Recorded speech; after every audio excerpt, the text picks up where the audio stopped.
The ever-changing landscape of the Big Ten, i.e. USC, UCLA, coming to the conference here in 2024 continues to intrigue me and the rest of College Football Nation. We welcome you into the voice of college football.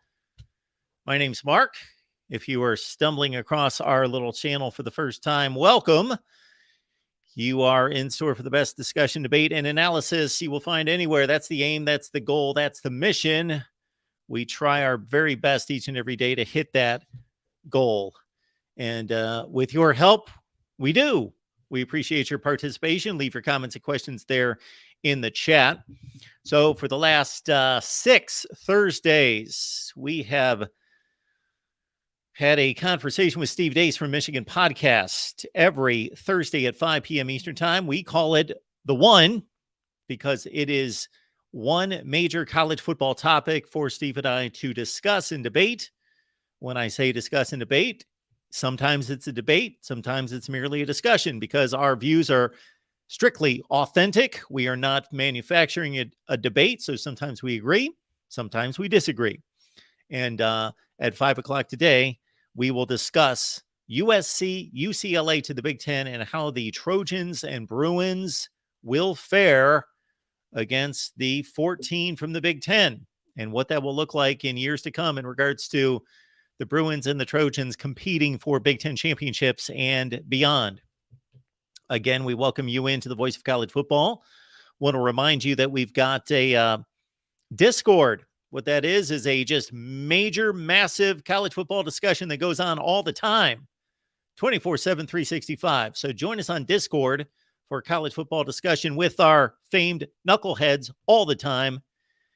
Go to patreon.com, search MarkRogersTV, sign up there, and that's just the beginning of the benefits there is that you join our college football community on the voice of college football. I will take your calls for the next 20 minutes. Keep in mind that when Steve joins us at 5 p.m. Eastern Time, bam, sorry, your call's done. Whether we're 3 minutes into the call or 3 seconds, we are done. We are going right into the show at 5 o'clock Eastern Time. But we have learned through doing this for 6 weeks now that it would be best for us to get things ramped up about a half hour early, invite all of you in here because it's difficult for people to grab the link, get here right on time because we start, bam, at 5 o'clock Eastern Time and run for a half hour. And welcome your sponsored comments and questions. We will take your sponsored comments and questions after Steve and I debate for 10 or 15 minutes. So we appreciate that. I posted a video about 2 hours ago about Ohio State's cancellation of the 2 scheduled games against the Washington Huskies in 2024 and 2025. I would like to follow up on a few responses that were made to that video because here was my basic take. My basic take is that we live in a college football landscape right now where the expectation is that every Power 5 team, especially at the ilk of Ohio State, plays at least one brand name Power 5 team in their non-conference schedule. So depending on whether you play in the SEC, the Big Ten, the ACC, the Big 12, or the Pac-12, of course, you play 3 or 4 non-conference games. As a member of the Big Ten, Ohio State plays 3 non-conference games. So we would expect, it's the expectation of myself, and I think most reasonable college football fans, for everyone to play one tough opponent. So we get a bit angered, and we get a little bit amused, and we can troll and make fun of those teams and those fan bases when they don't play anybody, a la UCLA last year.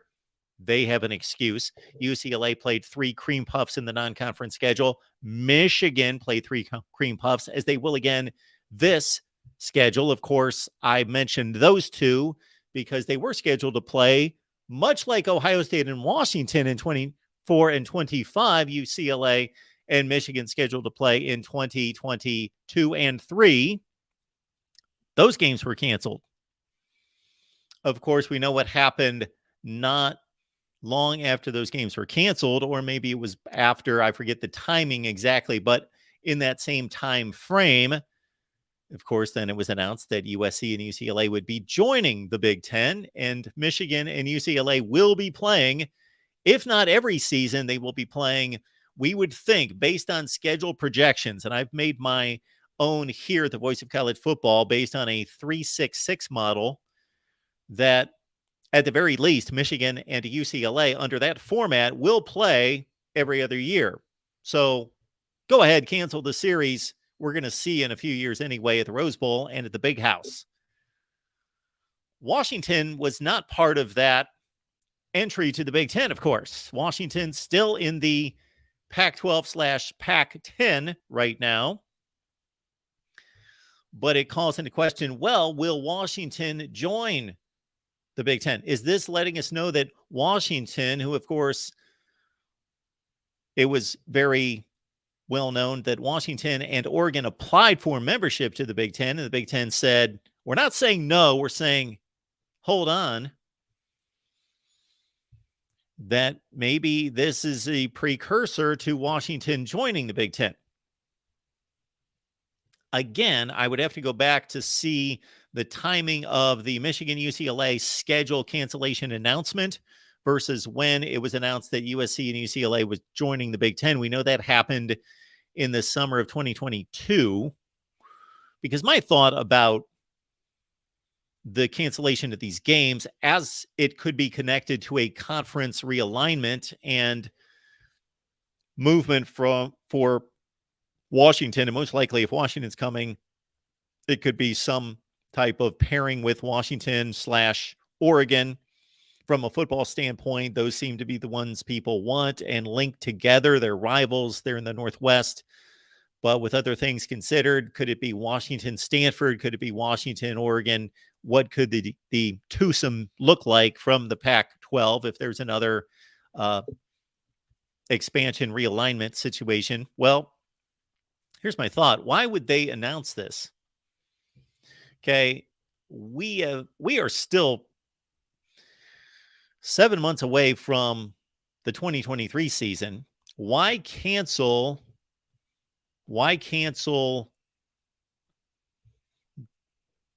a game in 2024 and 25 and make that announcement if you're going to realign the conferences and this game's going to be played anyway, but within the conference? Why not make that announcement if you have to? Of course, if the announcement that Washington's joining the Big Ten comes before the announcement of the game cancellation and the contract being severed, then that makes that null and void. It's no longer a non-conference game and all is well and good. Why wouldn't you wait until at least you were forced to fill that non-conference slot to then raise the questions that people would have to say, wait a minute, you're full in 24 and 25. You just added Team X. What's going on? Well, then you would make the announcement, okay, that there's a realignment and Washington's joining the Big Ten. Okay. So that's really massive, big picture, talking conference alignment and realignment. From a smaller standpoint, just looking at Ohio State's schedule in particular, and now Washington's schedule, but Ohio State being the initiator of this, and obviously the president or the athletic director for Washington. I cited this in the video. I apologize, can't remember her name. But the Washington athletic director cited the grave disappointment that they have because they will not be playing Ohio State. So none of this would have to be brought out into the public if they knew that Washington was joining the Big Ten. That's why I question as to these theories that Washington is therefore joining the Big Ten because they're canceling this game. I do understand the connection being made and relating this situation to Michigan UCLA. I get that. But why would you need to do that before you are in position to schedule the makeup game, the game that you're going to replace the opponent?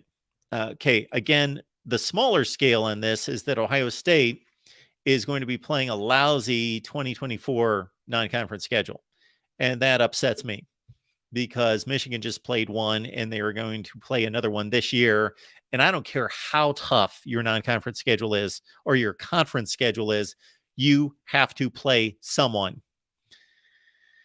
And so Michigan's schedule last year was deplorable. Their schedule this coming season is deplorable. Now Ohio State, unless they can fill that opening with somebody of consequence, which I highly doubt, because most of those teams, brand name teams, they've sewn up their 2024 schedules already. It's only a year and a half away. So the likelihood of Ohio State finding a meaningful opponent is almost nil. They may surprise me. Maybe there's somebody out there that they can match up one of those 2 weeks with. They've got 2-week flexibility there. They've got what is going to be a bye week and then what's going to be a game week. So they can play with those dates both seasons, but they're going to have to come up with somebody. And most likely it's going to be the likes of Arkansas State or somebody of that caliber. All right. We do have a caller on the line. We'll bring him in right here at the Voice of College Football. We've got our buddy John chiming in. John, how you doing? Hey, Mark. Oh, man, this news is something, isn't it?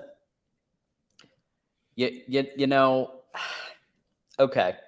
So, as we know, Michigan took a lot of righteous grief about canceling UCLA. I was one of the biggest critics of it. I thought it was stupid. I said, bring on UCLA. Let's do it. And even, joined in the Fire Ward conversation. We talked about that yesterday on the Michigan football show that everyone should check out every week. But anyway, now we have this news, and I read in the Seattle Times that Gene Smith gave the same rationale, exact same rationale that Ward Manuel gave about UCLA, that they are going, as a result of this, because it was going to be an away game, as a result of this, we are going to schedule an 8th home game in 2024. So unless your theory is right your theory might be right that Washington could be joining the Big Ten, and then I revoke this because, then in that case, I get it. Well, just to be clear, John, sorry to cut you off. That's not my theory. We received a lot of comments to the channel. Got it. That is the theory that's out there. And it could be a theory. I didn't put down those theories. I said that's possible, but I just don't understand announcing this cancellation. And I'm in the process of looking up when. Okay, I got it right here. In October of 2019 is when Michigan canceled with UCLA. So obviously that was almost 2 years prior to the announcement of UCLA and USC joining the Big Ten. So this would be similar from a timing standpoint. Do you have a guess as to, because I think you mentioned earlier on the video you did that you're not really sure who they could potentially get as like a top tier opponent at this point. I think I remember something about that. Like it's probably going to be a Hawaii situation, maybe better than Hawaii, but is it possible to get somebody like a higher level Power 5 team at this point? The only thing that we can really do is just go to every team in the Power 5 and look at their future schedules for 2024 and see if there's an opening for one of those 2 weeks. And again, there is a little bit of flexibility because there are 2 weeks that they're dealing with, which leads me to believe there's going to be a bye. They're going to take a bye on whichever week they can't schedule the game. Okay. And so they've got that, at least that option to present to any school to say, we can schedule this week or this week. But if I was going to take the deep dive, which I'm curious enough to do, but I don't know if my schedule is going to allow me to go through 65 Power 5 teams, or I think we're up to 69 now, right? To go through every team. But I just knowing how most of the big name schools schedule so far out, for them to have an opening in 2024 when it's February of 2023. Sounds like Hawaii. Yeah, that's exactly. Those are the type games. Yeah. And then also those, even if there's somebody out there, I'll just throw out a name, Kansas State, somebody decent, not going to throw out a top 10 team, but hey, they sure were this year. Kansas State, if they're already playing somebody tough in their 3 non-conference games, are they going to be willing to? Do they want to schedule Ohio State? So you also have to have a willing partner.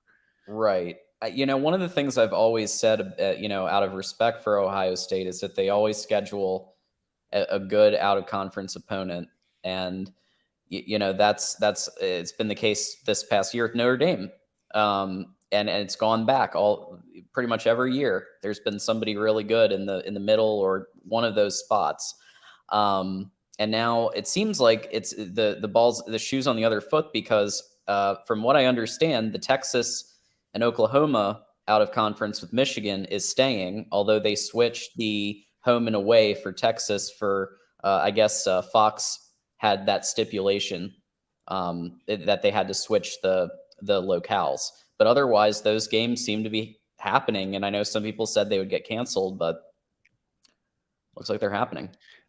John, I would like to address the comment made here by Jason. So I want to clarify something here.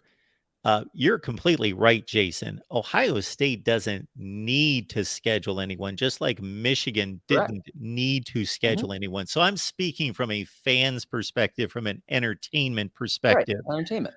Yeah, Ohio State, just like Michigan did the last 2 years, nobody's going to question if Ohio State wins the Big Ten, whether they belong in the playoff. Right. And going forward, we're talking about a 12-team playoff. Go 10-2, you're Ohio State. Yeah. You played in a good Big Ten. Yeah. Nobody is going to challenge that whatsoever. No, Yeah. it's not needed. Nope. Yeah. I mean, I think I made a comment a couple of weeks ago like that, and I went too far and I said, well, everybody's doing it now. Well, not everybody's doing it, but quite a few schools are doing this because it's about how do you stay in the letter of the law, but at the same time, like get your school in the best position to get to the playoffs, which seems to be the promised land for at least some of maybe the top 25, maybe not everybody, because Iowa's giving bonuses for 7 wins. But I think that's that's kind of the goal, get to the playoffs. So there is a method to the madness, I guess. Will there be scenarios out there? And the answer is yes, where a team will have scheduled a difficult non-conference game, won that game, and that will be a tiebreaker of sorts for the College Football Playoff Committee to say, Auburn went 9-3, but they went to Penn State and won, versus North Carolina went 9-3 and they didn't schedule anyone. So we're going to give them but that's going to be the aberration compared to we didn't schedule anyone. We won 10 games. We got in.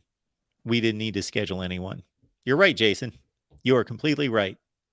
And that's another thing that's wrong with college football, and it's being accentuated by this playoff expansion. Yeah, and what Mike said, looking forward to UNLV and East Carolina. Well, I'm a little bummed that UNLV is going to be, I mean, I know why they're doing it at Michigan Stadium, but that would be a great excuse to go out to Allegiant and hang out at the $7 billion or however much it was, Allegiant Stadium. So I've wanted to check that out, but my trips to Vegas the last couple of years have been all business, so I haven't been able to get out to the stadium yet. Now, the point that NoCal Matt is bringing up here, so you may be right, you may be wrong. This is why, Matt. He states here, we're going to see 10-2 teams from the ACC, the Pac-12, the Big 12 get left out of the 12-team format. Okay. If we go back through history and we treat the AP poll as being the College Football Playoff Committee, let's just make that reach here for a second.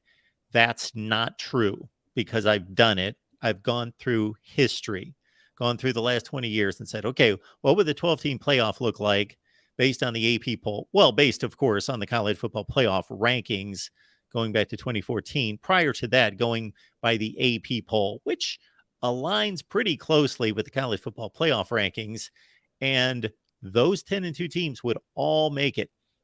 However, we don't know how the playoff committee is going to treat. See, right now with a 14 playoff, their first 4 slots mean everything, of course. What they rank teams after that, should they be ethical? Should they be playing out the process all the way through and ranking those teams as they would and taking just as much care?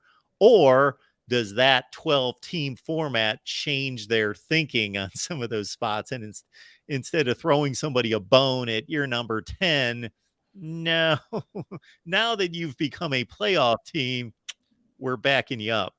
Yeah, well, part of it is, as we know, that the 6 highest ranked conference winners get auto bids, which means I could see very clearly a 10-2 ACC winner or Pac winner or Big 12 winner. They're getting in, period. So unless they're so low ranked that 6 others, which I don't see that as a super likely scenario, but maybe. But I think that with the auto bids, it's more likely that you'll see the 10-2 teams like that are champions get in. But I know that the guy that everybody's here to see is going to be here in a minute, so I don't want to keep you for that. Well, appreciate you keeping me company, John. Absolutely, and don't forget, join the Patreon. $5. Check it out; it's a lot of fun. Absolutely. Thanks, John. Thanks. See you soon. That's our buddy John. He's joined us the last few weeks and will continue to do so on the Michigan show that we present each and every Wednesday live over on the Michigan channel. Join us each Wednesday, currently at 5:30 Eastern Time. Start time's always subject to change. Yes. Gregory, good to see you right here. Thank you for being here. We're awaiting Steve jumping online to talk USC, UCLA, and how they will fare in the Big Ten. Should be a good time. Mike 3883, it's easier to pick out who has not competed in the Big Ten the past decade than who has. Northwestern has made multiple Big Ten championship appearances recently. Iowa's terrible offense a couple years ago. Not to be obvious or not to pick on you, Mike, but if I'm reading this correctly,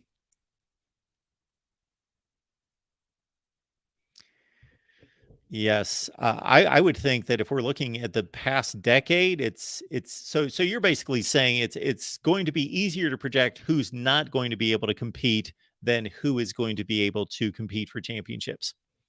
I would tend to agree with that because we've got 3 schools, maybe 4, Ohio State, Michigan, USC, Penn State, that most people are going to assume are going to continue to recruit, build, do all the things required to be competitive at that level.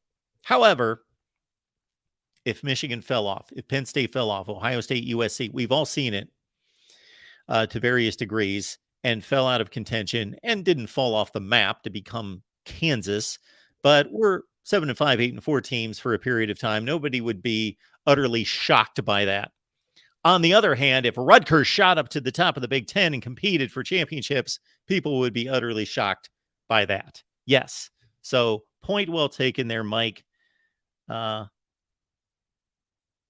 I believe Steve is here and ready to roll. How's it going, brother? Mr. Steve Dace, Michigan Podcast. I'm doing just fine. How are you? I'm doing better now that my camera decided to work on my phone. So sorry about the delay. No problem. That is kind of crucial to the whole deal. I run into those issues myself. Good to see Steve here. And we are ready to roll for what we call the one major college football topic that we present here each and every week with Steve. Please lock it in every Thursday at 5 Eastern Time. Leave those sponsored comments and questions in the live chat, and we will get to them. All right, Steve, of course, we know that USC and UCLA are on their way to play in the Heartland, and they will do so in 2024. USC, to throw you some numbers here, 65% winning percentage in the past 10 years in what has not been a golden age for USC football compared to the previous 10 years, of course. They did win, curiously, 71% of their games against Pac-12 competition during that time, meaning they're losing to Notre Dame. They're losing postseason games. They're losing other big non-conference games, i.e. Alabama, a zillion to 3 in Dallas about 5 years ago. They have finished in the top 25 7 of the last 10 years and 3 times in the top 10. But prior to that, Pete Carroll just completely owned matchups with the Big Ten. And we're talking stellar Big Ten competition like Michigan and Ohio State. UCLA, of course, barely over 50% in the last 10 years. Jim Mora had the Bruins in a pretty decent spot. I really don't know why they let him go, but Chip Kelly's finally starting to win. He's got 17 wins the last 2 years, but they're at 54% winning percentage over the last 10 years. So for you, projecting what is USC currently and how they project forward, how do you see them competing in the Big Ten? Starting with just USC to begin Sure. with. I think their program is in better shape, obviously, than UCLA's. I mean, UCLA, I think, has had one or none when it comes to double-digit win seasons so far this century. And so I think, and the coach that they have in place there with Lincoln Riley, I think they're much more aggressive from an NIL perspective, maybe even to the point of allegedly tampering with players via the transfer portal. I think they're in better shape. I don't think they're in the kind of shape yet to take the kind of physical pounding they are going to take week in and week out in the Big Ten. And I think that depending on what the scheduling model will be, and I'm pretty confident from what I'm told that you're looking at a 3-6 model where you're going to have 3 permanent rivals. And the schools have been asked to submit who they want their 3 to be. I'm actually told that Michigan did not submit Michigan State as one of its 3 rivals. I think I'm told it was Ohio State, Penn State, and UCLA is who Michigan actually asked for. But, that information could be wrong. Just who told me that usually isn't. That's a digression, though. I think you're probably looking at 3 permanent rivals because of the lucrative TV contract. You're going to see Michigan, Ohio State, Penn State, USC, and UCLA. Those 5 teams are playing every year. Now, maybe you won't play all 5 every year, but you're not going to go a year that you're missing more than one of those teams if you're in that 5. I think that's just the reality. And I think that's maybe a reality that your team acknowledged this morning when it canceled the Washington series, or it was acknowledging a reality that Washington's just going to be a conference game anyway in a couple of years. I don't know. Okay. But I think UCLA, their program is at a little bit different stage of evolution with Lincoln Riley. It's a little bit more cutthroat, and meaning that willing to do what it takes to win.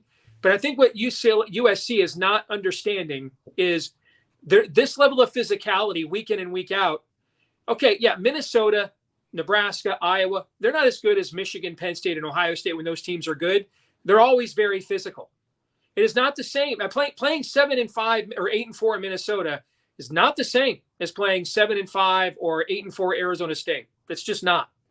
And so I think that's the thing I think USC has to account for, Mark, is the body blow, the compilation of that physicality, so that when you do go play those big 3 teams, and then maybe a couple of those games a year are out here in November in Pennsylvania, in Columbus, and Ann Arbor. I think that is something that USC fan probably doesn't understand and just would not understand not being in a league like this, that those blows add up. You only can take so many body blows. And then you get into the middle of the ring in a heavyweight fight, late in the fight, and you've taken a lot of blows from playing some, above average to mediocre teams, but they'll hit you. They will fight you in ways that you don't get fought when you play Arizona or Washington State. Just a different style of football. Those can be good teams, but it's not the same kind of football. And I do think it will take some time for them to get accustomed to that. And it's not the way that Lincoln Riley likes to play. Now, it's a little bit more like Chip Kelly likes to play. I mean, for all the new age stuff he's known for, I mean, a lot of his stuff really just comes back to new and creative ways to block and tackle and run the football, basically. Okay. It's just from a recruiting standpoint, they're clearly a notch below USC, and then clearly a notch below a lot of the top tier teams that we just talked about. So I think it's going to be more of an adjustment in both football and, frankly, basketball, which we're not talking about here. I think it's going to be much more of an adjustment for those teams than they probably think. And I think that the adjustment would have been lessened for them if Washington and Oregon had come in with them, so that they almost kind of had a Big Ten West, you know what I'm saying, where they were still playing teams of the same ecosystem, rather than all of a sudden starting in 2024, they're going to play week in and week out teams that just play at a physical level that week in and week out only a couple teams in the Pac-12 play with. So you've offended our Pac-12 contingent of fans here, which is fine. I would have been right on board with you 20 years ago. Now I am still on board with you, but to a lesser degree. Now, before we continue on this path, I'm curious about this Michigan State situation.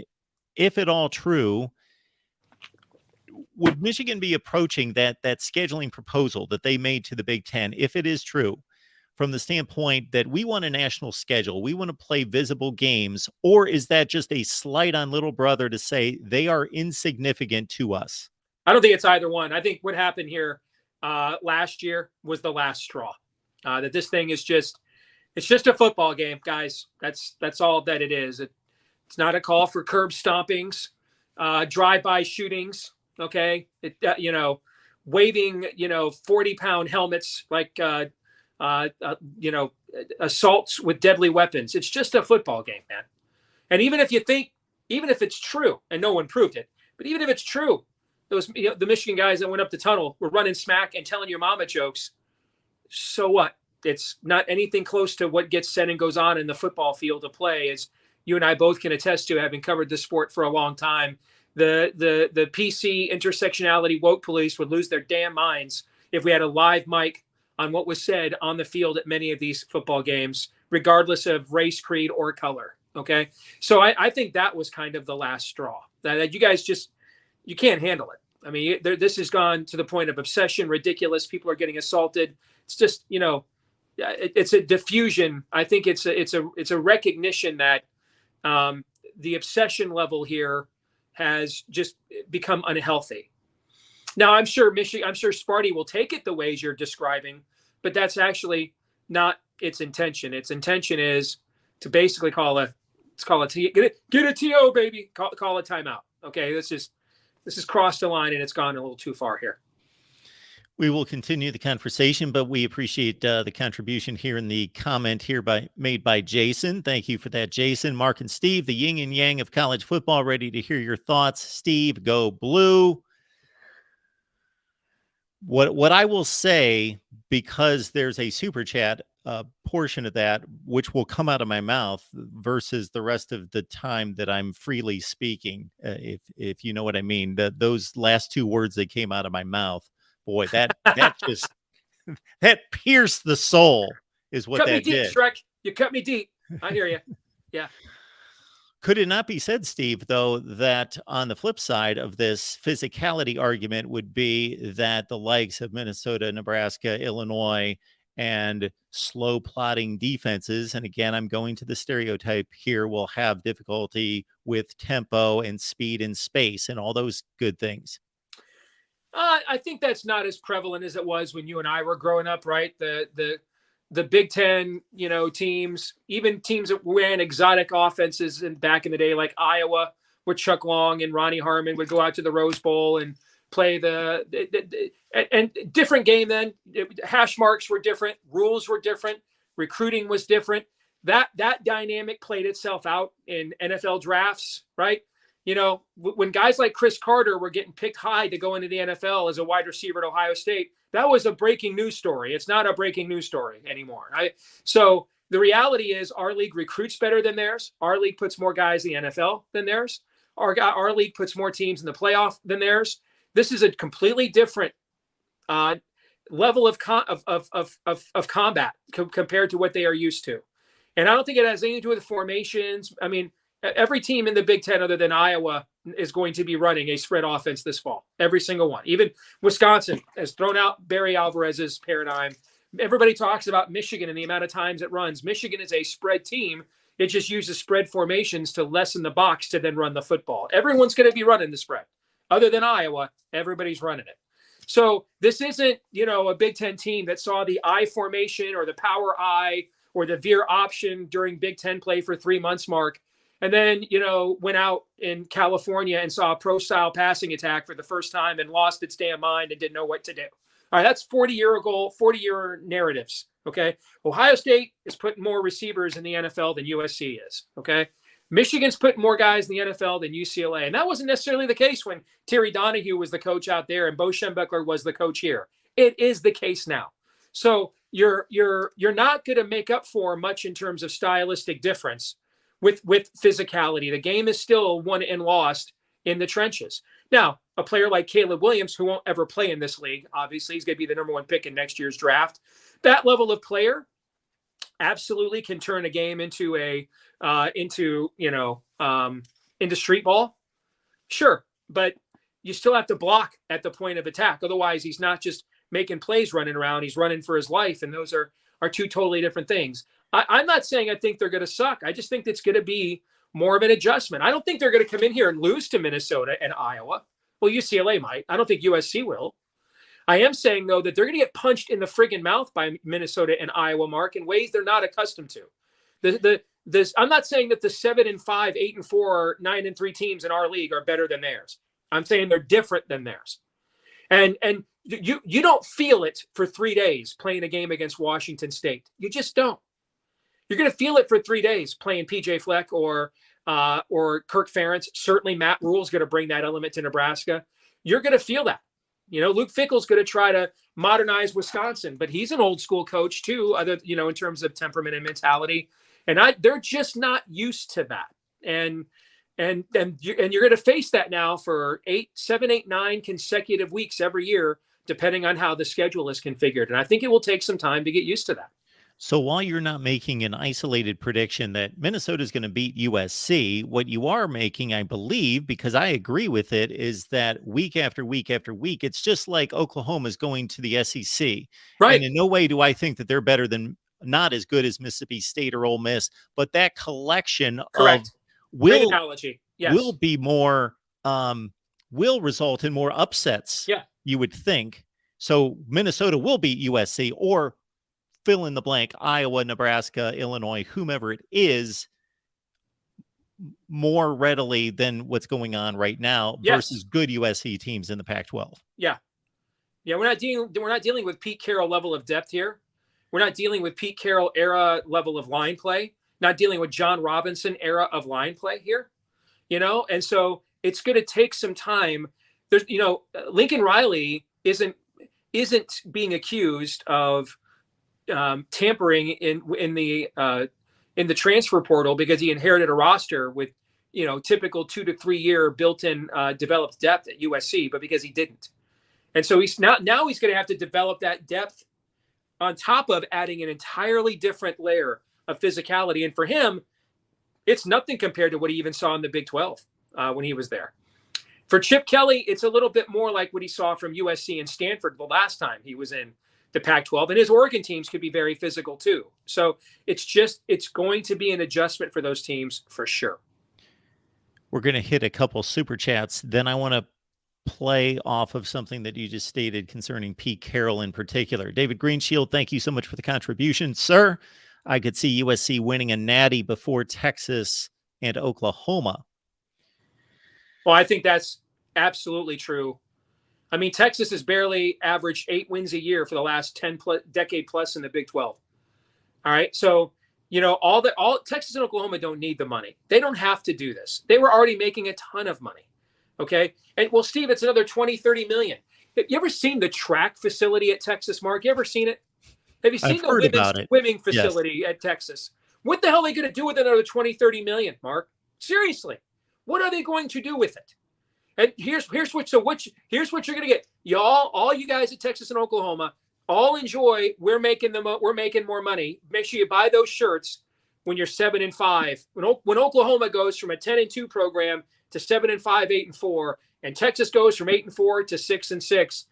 I hope you all feel like the extra 20 to 30 million you're making that you absolutely did not need. I'm sure that spoonful of sugar will help the medicine go down. I'm sure it will. Steve Dace Burner, thank you so much for the contribution. We appreciate you. How likely is it in terms of percentage that the Big Ten gets 2 teams in the playoff again? Also, what would be the over-under on the amount of times Ryan Day dyes his beard on game day? I think it's 2.5 or so. Well, I think that dye, I'm guessing, I don't use it myself, contrary to popular belief by some. So I don't know how long that stuff lasts. I think the odds are very high there will be 2 Big Ten teams in the playoff this year.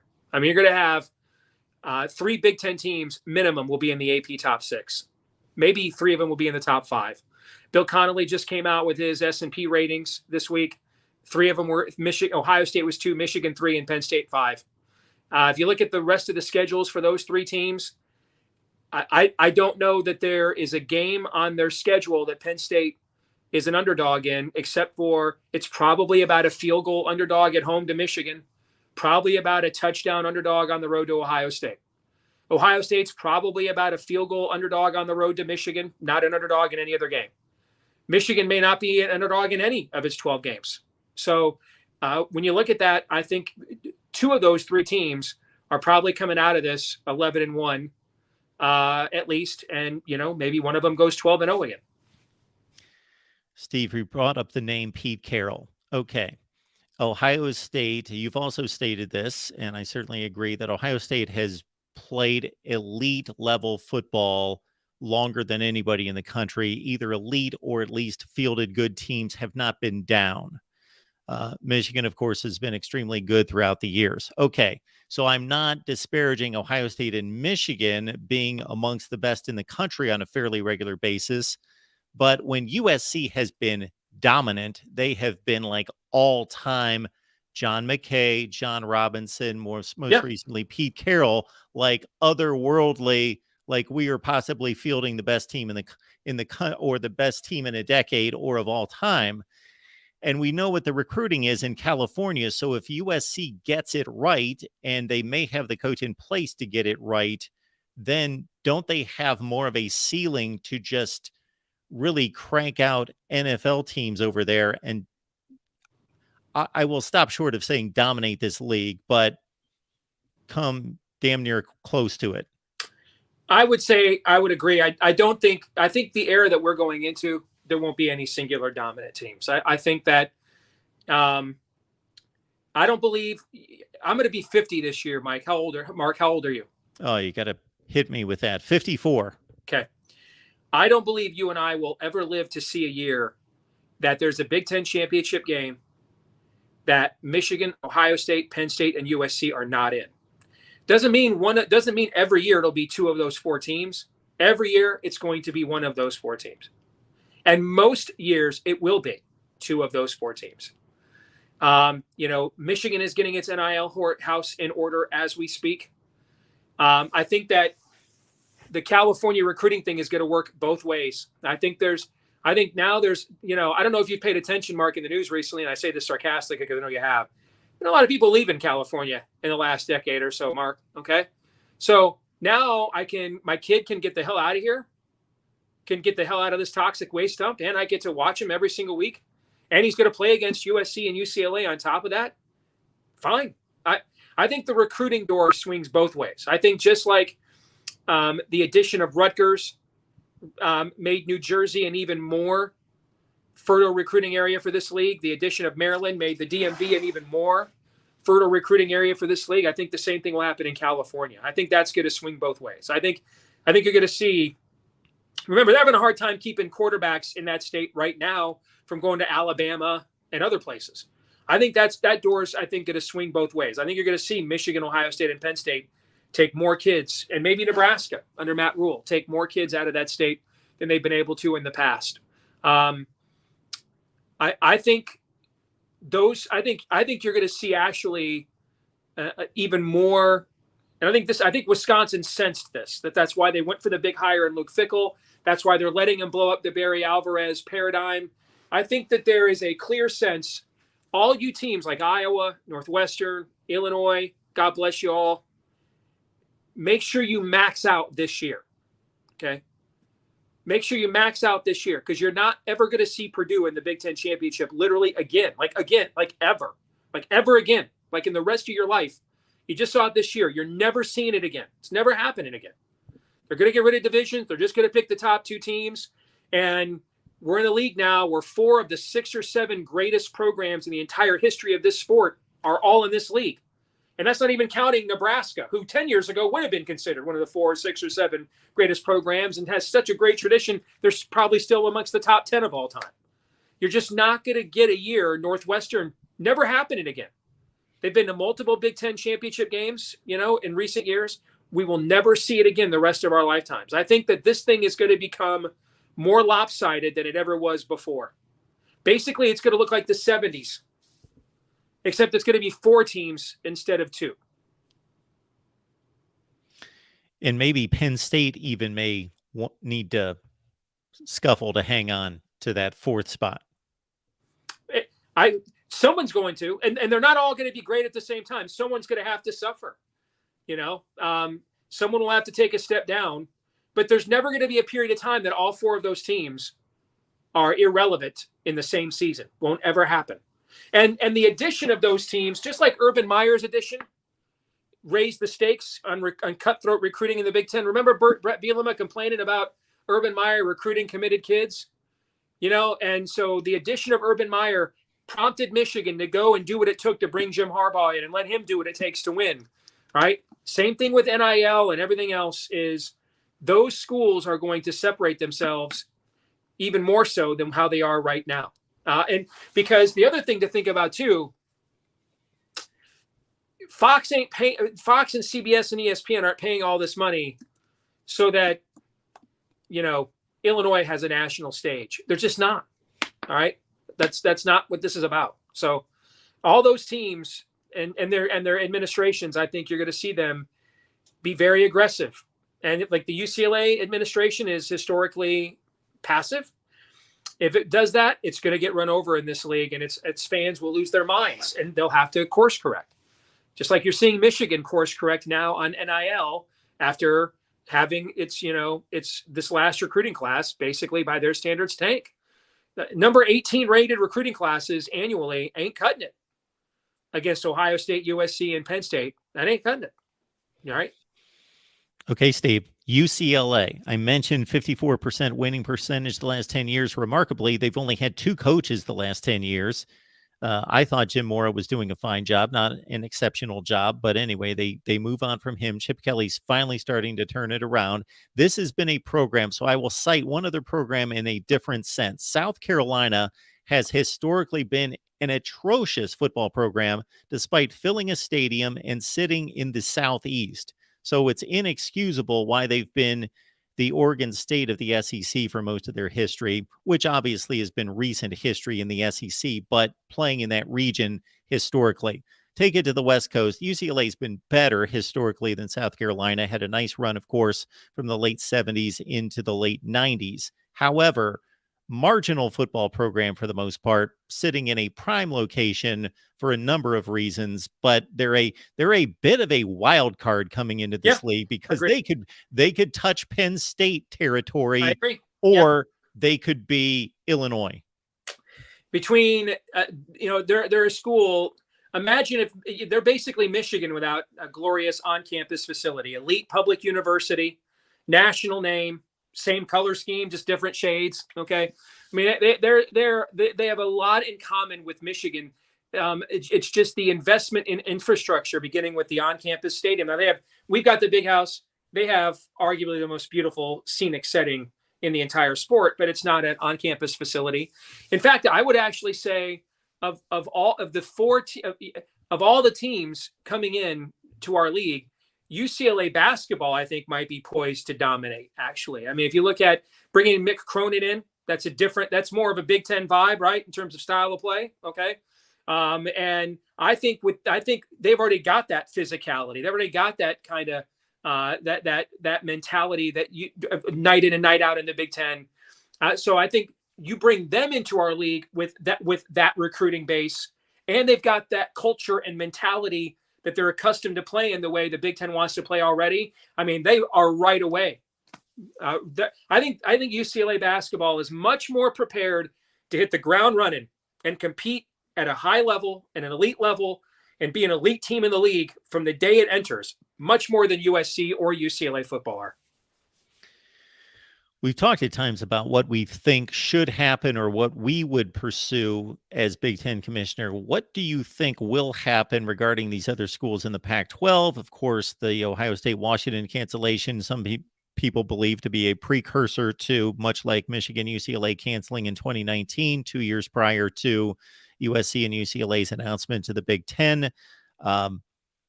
where do you think between, your nerds are going to say Stanford and Cal are the selections to make, and your football people will say Oregon and Washington are the selections to make for the Big Ten? So if you look at every team that the Big Ten has added, have all been AAU schools. Now, Nebraska no longer is, but was at the time that the Big Ten added them. So who's left out there that's an AAU? What's it stand for again, Mark? Oh, boy. Association of American Universities or something like that? Yes. Okay. Something like that. Cal, Stanford, Oregon, and Washington are AAU universities.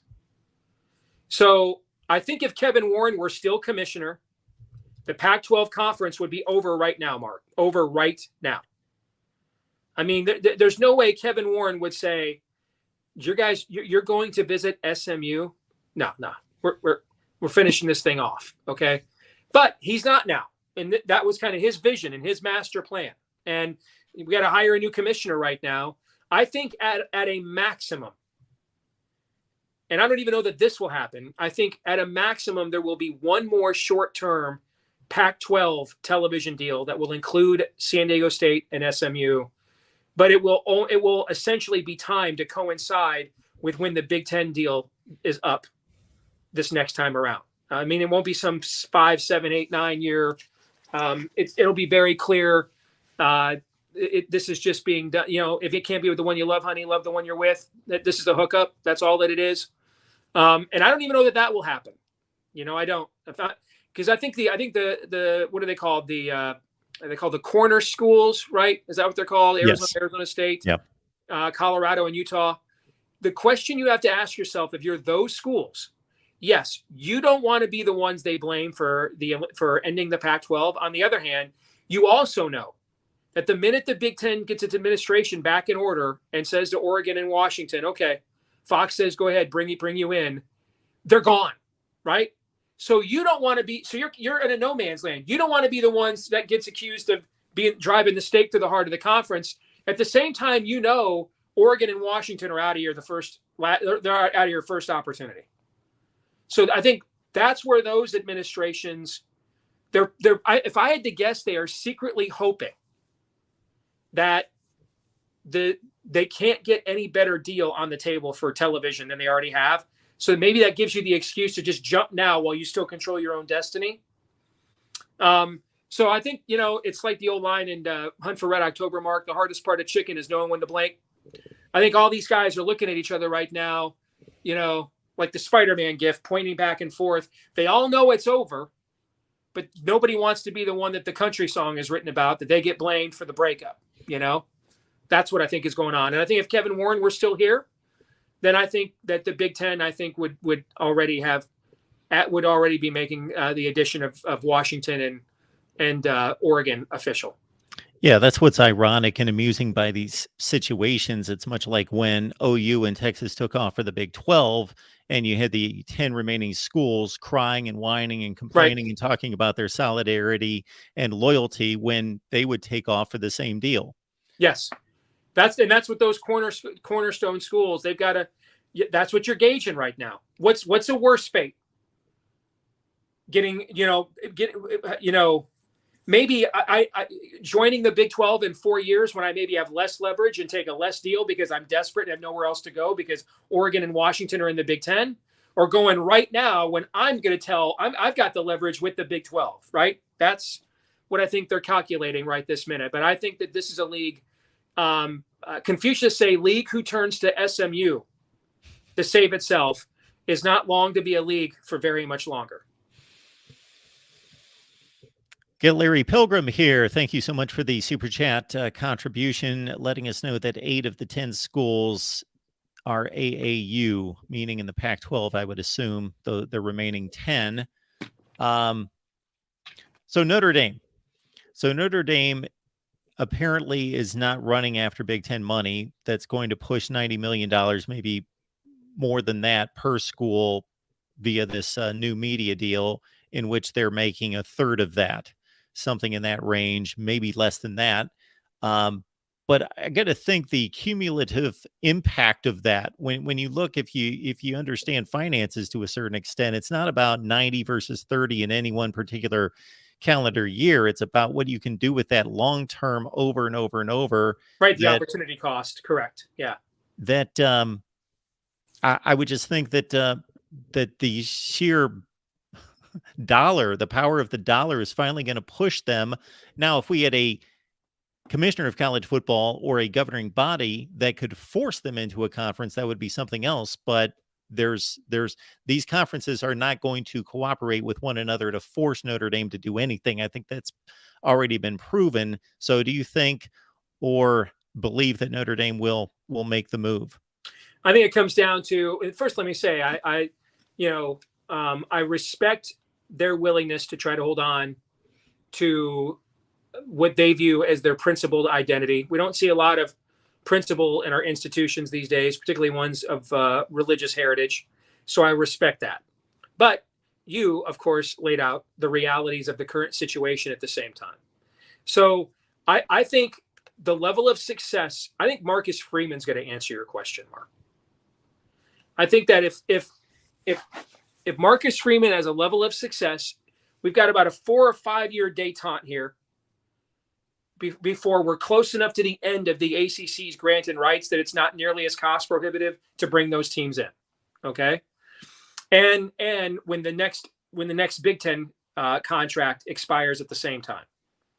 So, and that's, will the Pac-12 stay together through that period or break up now? Okay. So if Marcus Freeman has enough success the next few years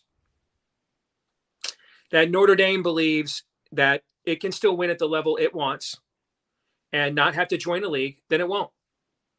And if Marcus Freeman fails, then I believe it will. Because in the end, Notre Dame didn't allow red shirts either until they did, right? Notre Dame didn't allow partial academic qualifiers till Vinny Serrato and Lou Holtz came in and they took Prop 48 kids and started winning that and competing for national championships every year until they did, right? So, I mean, the idea that Notre Dame has been playing by these Ivy League schools and everybody else, that's not entirely true either, okay? So I really think it comes down to if Marcus Freeman, it can be successful enough that they don't have to sacrifice this last pillar of their integrity institutionally, their independence, then they won't. And if he can't win enough, then they'll view it as a systemic issue. And they have to understand that the current arrangement won't work, especially as what we have known as the ACC may very well go away.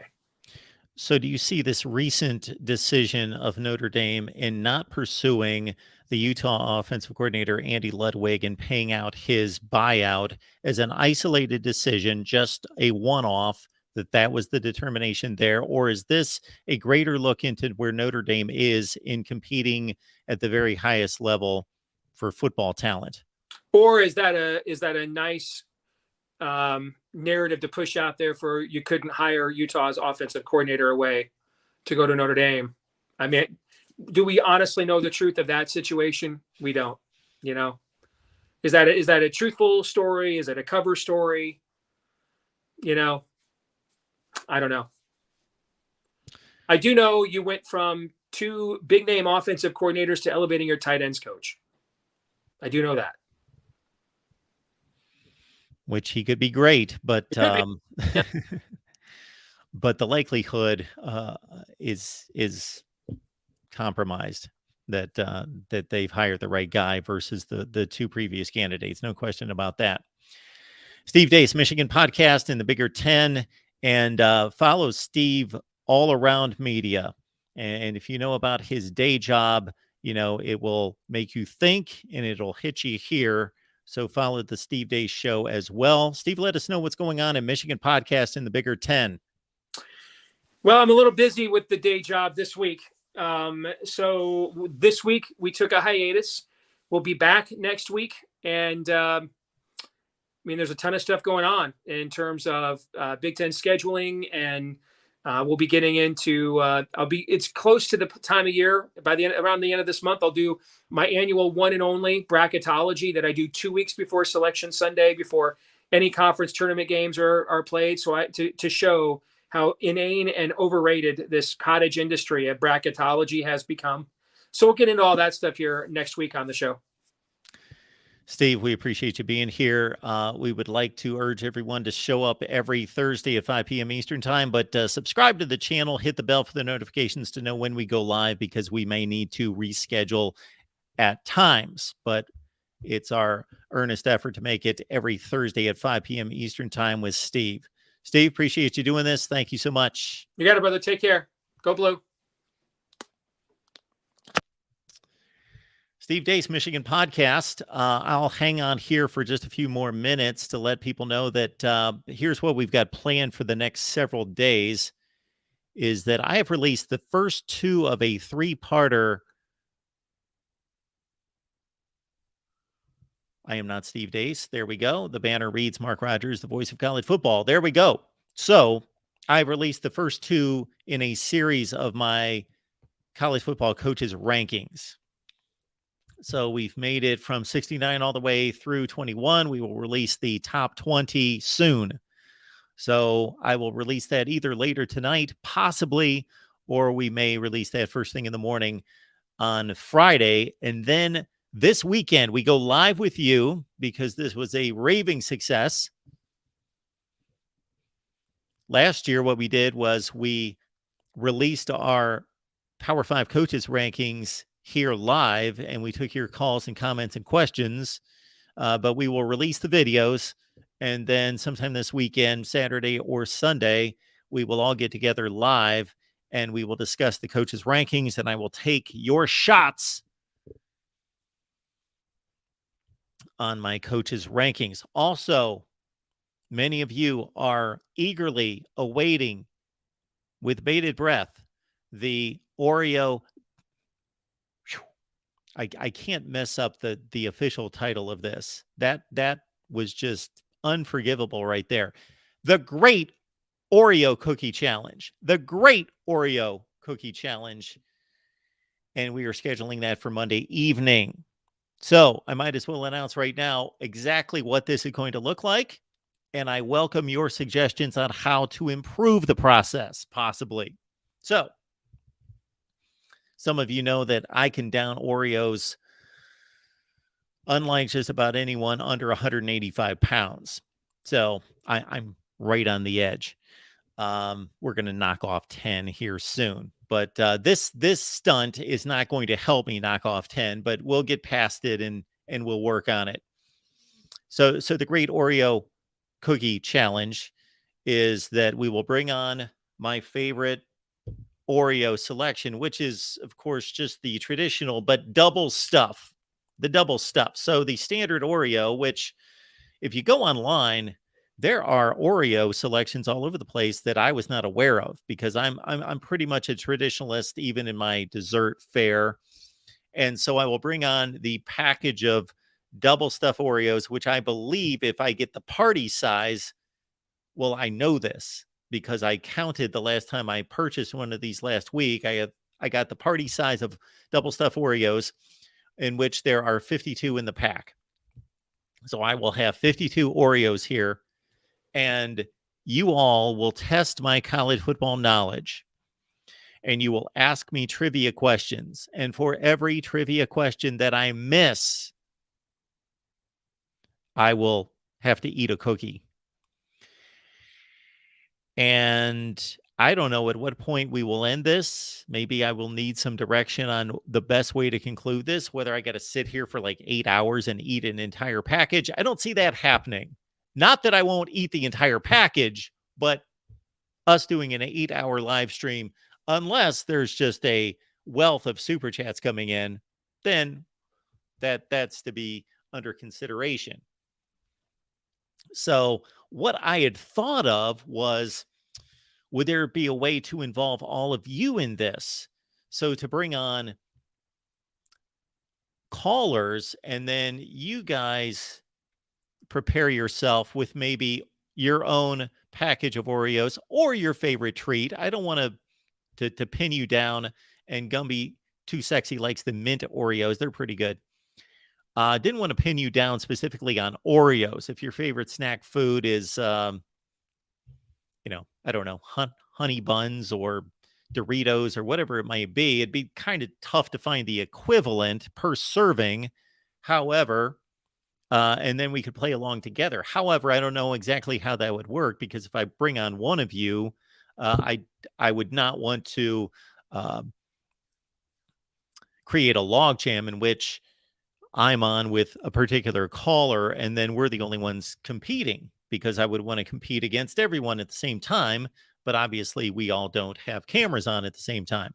So at this point, I'm thinking, you guys ask the questions, I answer the trivia questions, and the ones I get wrong, I have to eat a double stuffed Oreo, and I can eat quite a few. So we'll just have some fun with that. Gregory's going to come prepared with his Nutter Butters, and we will go from there. All right. So that is the Great Oreo Cookie Challenge. And again, if you have a better way to conclude it, then I am all ears. I am not the idea guy per se. I'm going to need a lot of milk, because you will find out that there's a unique way in which I consume milk with the Oreos. So I will not explain that now. You will just have to witness it, that the milk is going to be consumed with the Oreos in a special, unique way. So that also a bit of a tease there. Okay. If you have other ideas, whether they involve food or other things, they don't have to involve food, that will keep things a little bit light, a little bit interesting, a little bit otherwise. That one was served up to me. I didn't come up with that idea. That was handed to me by a viewer. So that was the suggestion of someone. So if you have any suggestions along that way, we have some other suggestions that have come in regards to how we can shake things up.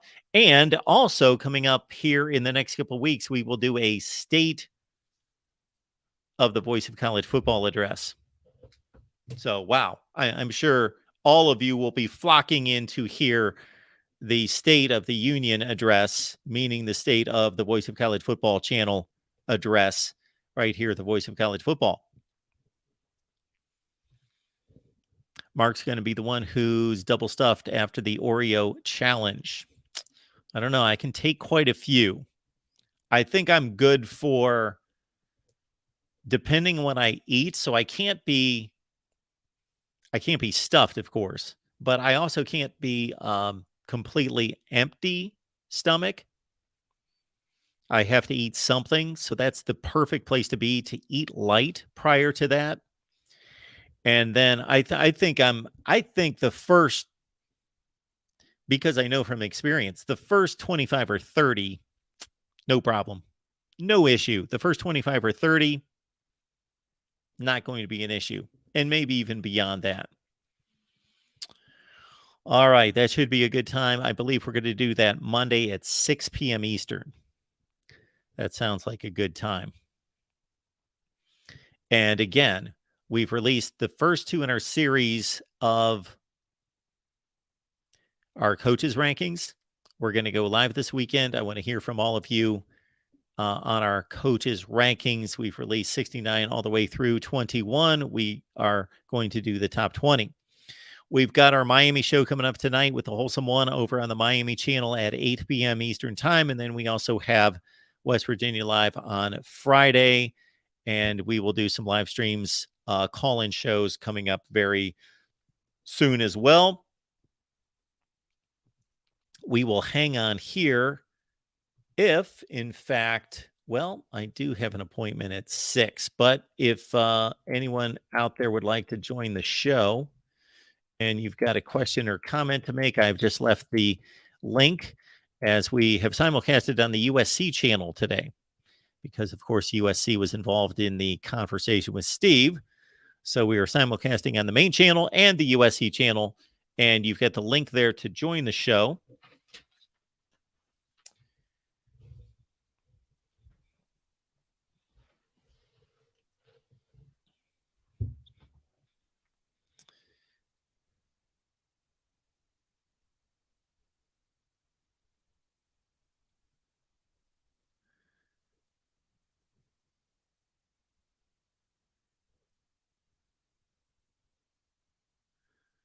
Oh my goodness.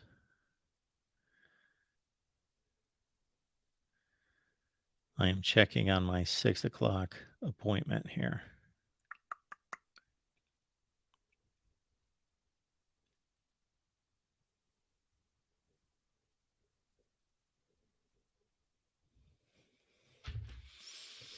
HR Picking Stuff is here.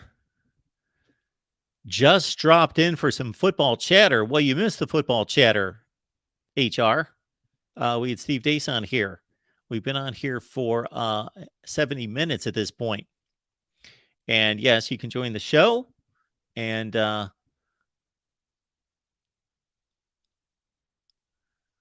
we got Mr. David Greenshield stopping by. Look at this. Wow. How are you? Yeah. How you doing, Mark? Good. So Oreos. I believe you cut out on us there, David. No, can you hear me okay, Mark? Now I can. Okay, my bad. Yeah, so You're good. Oreos are the cookie of preference for the great Mark Rogers. It's not a chocolate chip as No, I wouldn't say that. I would take a Just kinda homemade curious. chocolate chip cookie over an Oreo. Okay. Absolutely. Yeah, I just a personal preference of mine. Yes. I'm more of a chocolate chip. And you know what? Very underrated. I am actually a very big oatmeal raisin fan. Not a lot of people Yeah, I run dig away the from oatmeal those. raisin. No, No? thank you. Not so much, huh, Mark? Well, by the way, I wanted to chime in. I found your conversation with Steve to be very interesting, per usual. So much college football brain power in one room should not be allowed at one time. But to and maybe you guys touched on this in the earlier segment of the conversation because I jumped in late. Just how much does Steve and how much do you feel this creates a competitive balance where adding USC and adding UCLA makes the Big Ten that much closer to the SEC, bottom line? Well, for one, I was trying to come up with some kind of scale to show where I stand on the disparity between the two conferences currently. Mm-hmm. I think that it's not overly significant, but I don't think it's minuscule. I think it's decided the SEC's advantage over the Big Ten currently. And I believe that Oklahoma I and agree. Texas are better additions to the SEC than USC and UCLA. However, the Big Ten additions could prove to be more meaningful because USC could pack that kind of wallop as an elite. Well, that was the point I was trying to illustrate, and I've illustrated to you before, is of the four programs, if you were taking of the four programs, their best prospects, who's going to have the best winning percentage over the course of, let's say, next 5 to 10 years, would you, of those four programs, which program would you take? I said I would take USC. I would too. Because although I do not think, and maybe it's because I like Lincoln Riley. I actually think he's a really good coach. And on top of that, I do think, although I don't think he can get them back to the Pete Carroll era. I know you were talking about like the dark eras of USC football with Steve, but I think he is the one coach that can get them to a level to where they can get to a playoff and compete, at that level. My point wasn't necessarily pro Pete or Lincoln Riley. It was more so about being pro USC, that we've had 3 different coaches field teams over the last 50 years that would be considered for a possible greatest team of all time. That when USC's really rolling and it has the right man in charge, that they can eclipse everybody else. Yeah. I know we don't want to get Tim and Tony and the crew too excited over there, but although I'm sure they're already there. But no, I tend to agree. I mean, I think that The other thing too is, with the California case, you look at the quarterback talent that's come out of California. You look at some of the skill player talent come out of there. I mean, his ability to get that, you'd think as a coach with his track record of developing quarterback play, I always thought was like, 2+2 here, and I know that, Ohio State got CJ Stroud and obviously Alabama got Bryce Young, but I thought the chances of Lincoln Riley being able to get a really good quarterback out of California in the upcoming years and develop that quarterback into a Heisman finalist or Heisman Trophy winner are probably pretty good when you look at his track record. Although I find it interesting, Ohio State, he got Caleb Williams, was I think an East Coast guy, if I'm not mistaken. Yes. Is he not? Yes. DMV guy. Yeah, right. So Texas should, from a talent standpoint of what they've already recruited, and shown to be able to recruit even with a marginal program, and obviously where they're located. We went to this during the Buckeye show this week, where we showed what states are I saw the breakdown. producing the most NFL players. It's Texas #1. Now they probably have to share them. At Texas's peak, they probably have to share them more so than USC would. Right. Share Southern California talent. Right. Well, I always felt with Texas and Florida, they've been a feeder system for more than just their major programs over the years. I mean, a lot of schools are going to come into Texas and come into Florida, in dabble in that recruiting base. And obviously they'd be foolish not to. But I was going to bring this up too on a later show, Mark. I mean, and maybe you've weighed this. We've always talked about Texas being the underachiever program. Can a case be made that Texas A&M is right there with Texas as an underachiever program? If not, maybe in some cases more so? In the last, let's say, 10 years or so. So since joining the SEC, we're putting Texas A&M on the same expectation level as Texas. I mean, I'm not, and I get it. They're on the tougher side of the SEC as far as the divisions, but again, you still have that state to recruit from. Over the last 10 years, if you look at their record, wouldn't you have expected just a little bit more, even though it's on that side of the SEC? Oh, I expect a whole lot more. That's what I'm saying. I would have to go to Texas, and I would have to live and breathe among those people, or have some kind of contact with somebody who really knows, does the Texas brand still hold that much of a Michigan versus Michigan State advantage over Texas A&M than it did in 1975? Yeah. I don't think it's the Darrell Royal era, there, as far as holding that kind of weight, like, maybe in its heyday. I think that I've always felt that there's something in Texas with their booster culture or their administration or something down there that doesn't, I mean, and give Mac Brown a lot of credit for being able to kind of navigate that and having as much success as he had for the period of time that he did. Well, I hear the same things that you do, and I've had enough people try to explain it to me. I've never had it explained other than there is more meddling going on with that football program than any football program in the country, from boosters and from big money people, from even politicians, even government in that state, that's unlike anywhere else. It's just completely different. Yeah, that's I've heard that as well.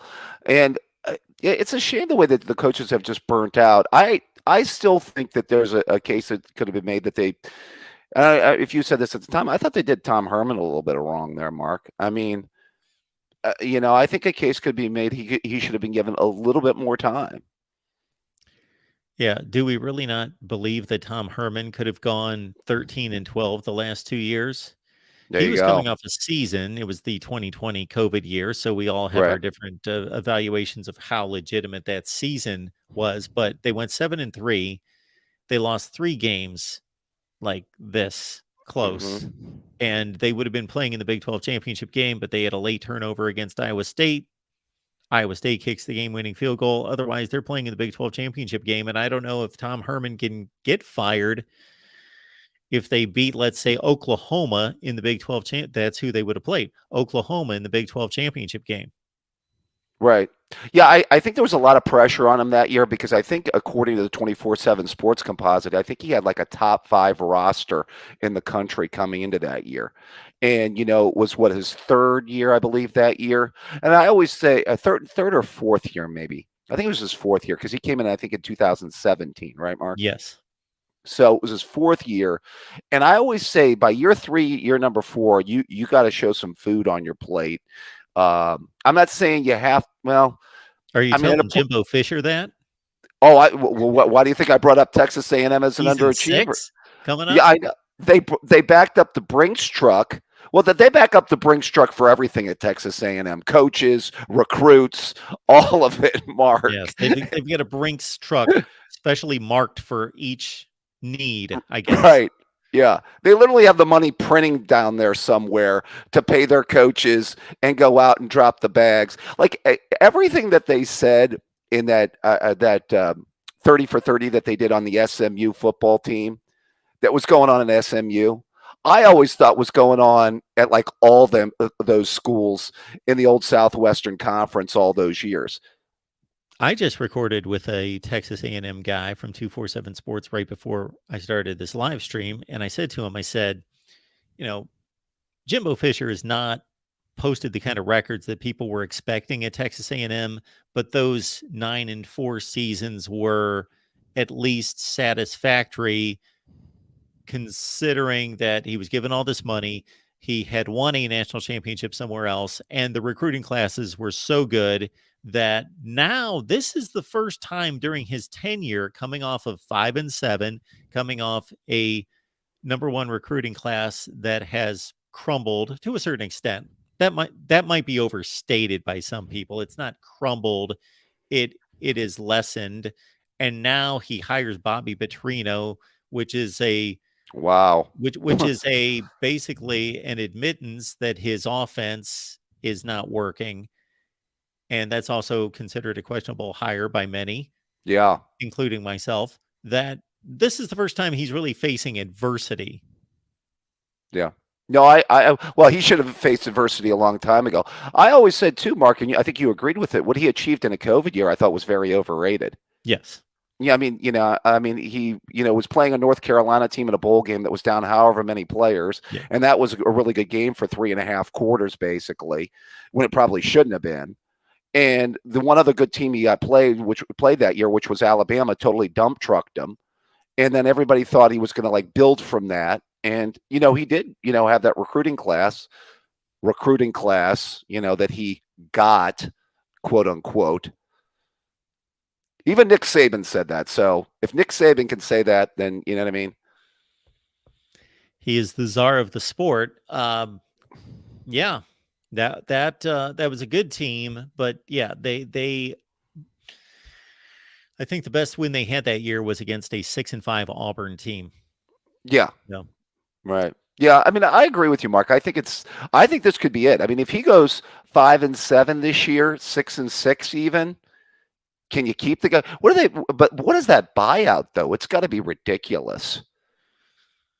Well, I've heard it was a ton of dough. We had it. The last I heard, it was somewhere in the $85 million range. But it's getting knocked down every year. Plus, I got to think that that's negotiable.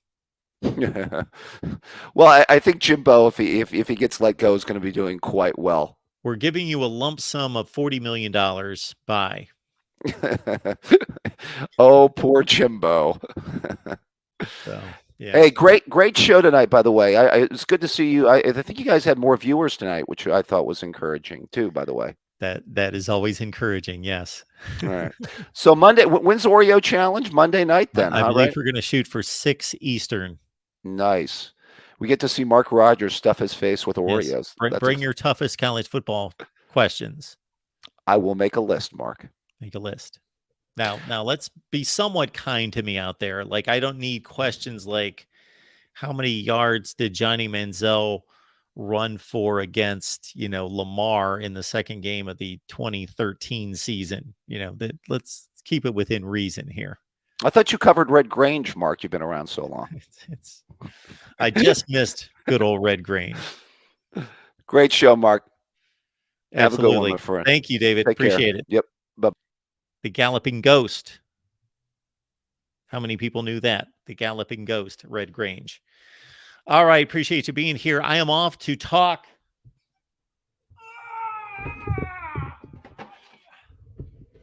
Oregon.